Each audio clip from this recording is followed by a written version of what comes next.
Everybody, it's Steph from the Hot Moon Podcast. And oh man, Luka Doncic was cooking tonight. I mean, he had 31 points at the half after an emotional tribute, tearing up, crying, obviously because of just, Dallas was his home. He had no expectations of being traded and everything. And he finishes the game overall with 45 points, 8 rebounds, 6 assists. I mean, he was all over the place. And I mean, this was expected. I mean, this was expected him to cook. I mean, it would have been. I mean, not that it would have mattered if he had a bad game, but it's good that he gets to have his get back and give the Dallas fans, something to cheer about. I mean, it was a lot of Laker fans and Dallas Mavericks fans cheering for Luka Doncic. You know what I'm saying? I mean, this is one of the rare situations where he's welcomed back with open arms with the Dallas fans. And it's just it stings for them, just a reminder of just how good he was, despite all the nonsense of why he got traded, whatever. But I mean, boy, was Nico Harris public enemy number one. I mean, it looked like he was in witness protection program. Had security. He was just hiding. He was near the tunnels, man. I mean, he couldn't show his face. I mean, he had to basically, it seemed like he just had to stand there and watch the game at the end of the tunnel. Because of how bad it was. I mean, then the fire Nico Harris chance just got worse and worse and worse. Okay. So Luka gets his get back, and good for the fans overall. What a great night. And the Lakers needed this win.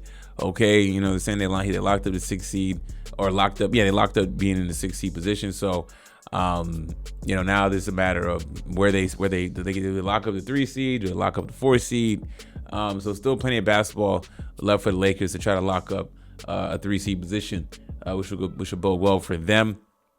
Okay, so good year for JJ Redick, first year head coach. All right, and then dealing with just a different iteration of the team with Luka Doncic, all good. But for Nico Harris, man, this is funny. This is funny, and I know. Listen, a lot of Dallas Mavericks fans hate Nico Harrison. They hate the fact that he traded Luka Doncic. But I mean, if you're not a party to the Lakers or a party to the Dallas Mavericks, and you're just on the outside looking in like me, at this point, I can't. I'm not blaming Nico Harrison for this trade. All right, Nico Harrison, this decision did not come down. This decision was not solely on him. I mean, I think if you have a few basketball brain cells, you can understand that this was a business decision. You can call it bad business for sure. Okay, you definitely call it bad business. In terms of what the hell the Mavericks were thinking and did not want to, what they did not want to pay him the Supermax. Right? I mean, there was all this talks about he didn't fit the type of culture. What type of culture? Explain the type of culture you want. Explain the type of, what I'm saying? Like, how is Luka Doncic not a winning player? Just beyond my mind in terms of that aspect. But the fans, I feel like the Dallas Mavericks fans got to lay off Nico Harris at this point, right? He had the orders. He had to take orders from ownership and be the front man to do it, because I mean, not long after the trade, the owner, maybe a month after the trade, the owner was speaking out. He spoke and gave his comments, and he basically doubled down on the entire trade. Luka's not Kobe, he's not MJ. You know what I'm saying? He's not Shaq in terms of work ethic, right? So this came from the owner. Nico could not make this trade and say the things he said without the blessings, right? So, look, is it fair to Nico Harrison to get the backlash that he's gotten? No, it's not fair. It is not fair, okay? At the same time, though, I mean, I think they should have been saying, sell the team, chanting that with ownership. Okay, a massive decision, a cornerstone player like Luka Doncic, getting traded abruptly as he did. Nico, the only issue, fire Nico, they should be saying fire Nico because they didn't get enough back for Luka Doncic, right? But that also could be by design, right? They didn't want to feel they want to get a bunch of equitable trade pieces back and feeling that they're going to have to pay those players down the road because they're probably going to move this team. Okay, they're probably going to sell this team, move this team to Vegas, whatever it is, or wait until he can reapply for the casino property, right? Or like casino license, so he can build a casino and do his gambling and all that stuff, right? Don't want to invest too much money in any equitable assets. AD, if his contract expires, let him go.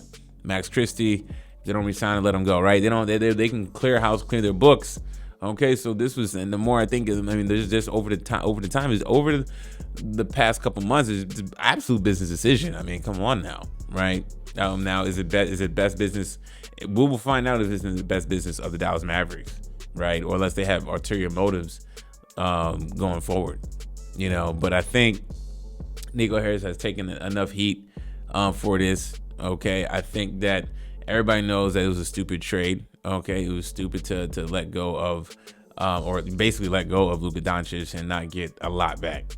You know what I'm saying? Getting AD and Max Strus is not a 1-for-1 trade. You had Brian Windhorst, was it last week or this week, early this week, talking about what a crime it was to not include Austin Reeves. Yeah, and you see where Austin Reeves is at right now, right?